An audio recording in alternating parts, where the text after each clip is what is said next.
مصيف سلمى.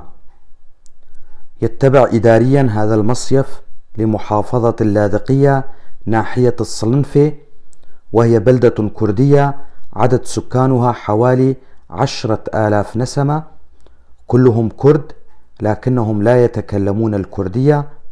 وفي الصيف يرتفع عدد سكان البلدة إلى 3 أضعاف عدد السكان الأصليين بسبب الاصطياف.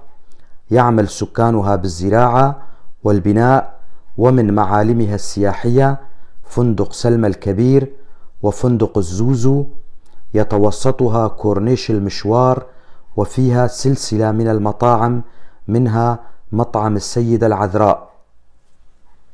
هذه المعلومات أرسلها لي أحد أبناء منطقة جبل الأكراد، وأنا ألقيها بصوتي.